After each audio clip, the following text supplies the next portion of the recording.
embarazadas, cifras alarmantes, y por ello tenemos aquí a nuestro ginecólogo para hablar de diabetes y este tema.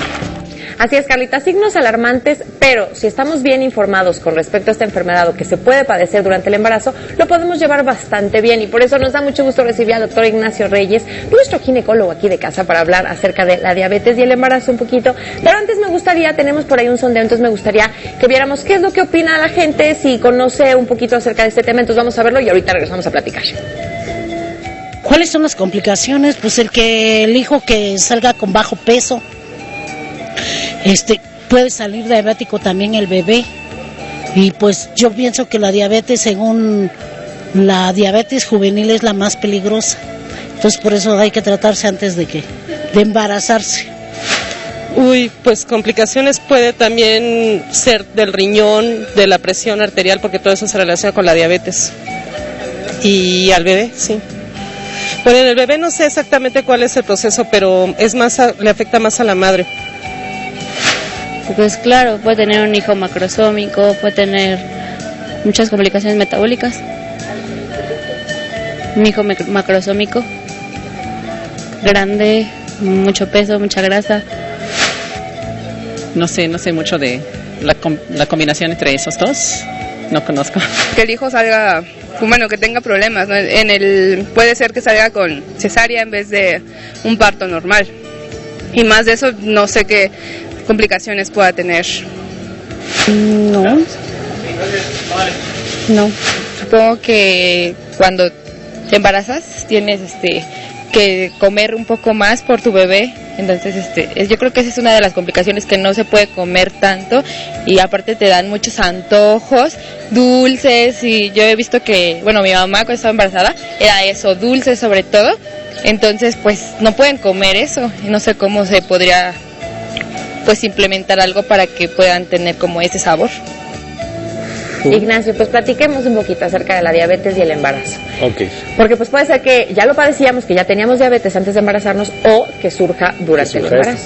Como diabetes, obviamente debemos de hacer esa diferencia muy clara que acabas de presentar, que obviamente la diabetes pregestacional es la preexistente al embarazo, y obviamente es la que se detecta generalmente en las primeras semanas del embarazo, al momento de que estamos haciendo los estudios de seguimiento. Hay un 90% de las mujeres que están embarazadas van a ser con una diabetes gestacional. En general, a las pacientes que tienen factores de riesgo, por ejemplo, de una obesidad mórbida con un índice de masa corporal alto de 30 o más, que tienen antecedente de una diabetes en el embarazo previo, que están teniendo alteraciones en las cifras de glucosa desde manera previa, por ejemplo, entre 110 y 126. Entonces, esas pacientes en la primera visita tenemos que indicarles como tal un tamiz. Un tamiz es una prueba que vamos a hacer a todas las embarazadas en diversos momentos del embarazo. Para aquellas que tienen esos factores de riesgo, desde la primera consulta tenemos que descartar que tengan un proceso de este tipo. Entonces podríamos decir, perdón, en resumen, que por ejemplo de entre el 5 o 4 al 7% de las mujeres embarazadas van a tener diabetes, y de este grupo de mujeres diabéticas en el embarazo, el 90% es gestacional, es decir, se desarrolla con el embarazo por complicaciones que se pueden prevenir, como dices, de esta manera con un estudio. Sí, generalmente el embarazo en la primera parte del mismo va a estar básicamente formando al bebé. Entonces, una formación de células, no va a haber realmente, de hecho, decimos que puede incluso disminuir el peso de la mujer, hasta en un 10% del peso al inicio del embarazo. La segunda mitad del embarazo es un proceso en donde va finalmente a crecer el bebé. Entonces hay muchas hormonas que va a producir nuestro cuerpo, el cuerpo de la mujer embarazada, es la placenta básicamente, una que se llama lactógeno placentario, que va a hacer que aumente la resistencia a la insulina. Entonces, eso con la finalidad de que, a lo mejor el bebé tenga una mayor cantidad de glucosa para que nos permita el crecimiento. Esos cambios que está generando el embarazo mismo son los que nos va a generar que, si yo ya estaba con un antecedente ya medio mal de la glucosa, pues en ese momento se precipita todo y cae a tener diabetes gestacional. Entonces, ese es el problema en este tipo de mujeres. Entonces, mujeres con un índice de masa corporal alto, sedentarias, que no tienen el ejercicio, una dieta adecuada, pues obviamente son las primeras que van a tener este tipo de problemas. Aquellas mujeres que tienen más de 35 años, eso también es otro factor de riesgo importante. Oye, eso de la edad, ¡ay, Dios! ¿Qué cosas pasan? Ejercicio y dieta para todas las enfermedades siempre van a aplicar. Entonces, todo este tipo de pacientes son las que tenemos que tener. Entonces, en diabetes tenemos que hacer una aclaración con respecto a las mujeres que están embarazadas.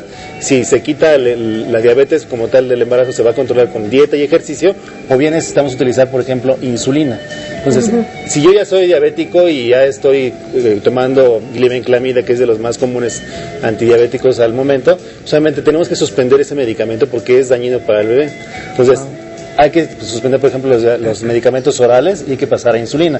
Pero previamente tenemos que hacer un seguimiento de cómo está el riñón, cómo está la retina, cómo está en general su cuerpo de esa mujer embarazada, que finalmente el embarazo puede hacer que propicie una complicación mayor.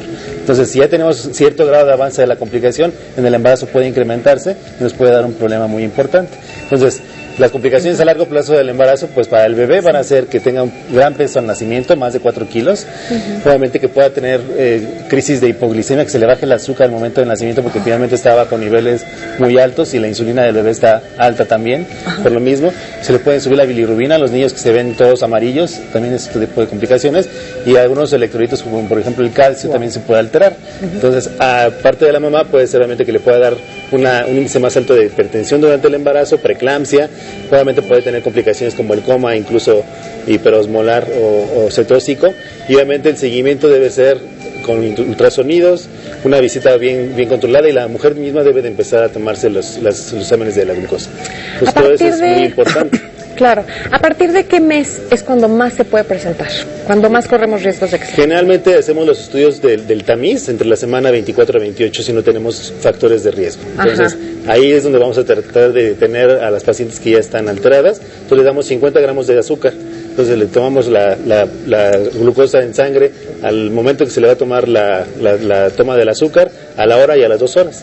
Entonces, en ese momento hacemos un tamiz. Si sale positivo, debe salir más de 130 miligramos de glucosa y entonces le damos 75 gramos. Si con esos 75 gramos a las 2 horas salen más de 180, entonces es diabética. Entonces, eso es importante que lo hagamos en todas las pacientes, tenga o no tenga factores de riesgo, se tiene que realizar el estudio para tratar de detectar la mayor cantidad de pacientes y entonces tratarlas. No, y si sale positivo, el control tiene que ser extremo. Ahora sí que en un embarazo normal es un control de una vez al mes, ir con el doctor en los primeros meses de embarazo y luego cada semana. Con una mujer diabética, este tipo de control tiene que ser también en su casa constante, ¿o cómo debe de ser? Si tenemos un control de menos de 120 miligramos de azúcar, entonces debemos estar haciendo cada 2 horas después de la comida, picarse cuando menos 3 veces al día los primeros días, hasta que no tengamos ese control. Si no tenemos esas cifras, entonces sí tenemos que hacer, incluso internarla y bajarle la glucosa. Y después el seguimiento es cada 2 semanas. Preferentemente. Pues muchísimas gracias, doctor, y ya lo sabemos, el control es básico, pero desde antes, así que vamos a planear siempre cuando venga esta nueva vida a nuestra casa. Muchísimas gracias. Ahorita vámonos con los horóscopos, ¿no? De Vic.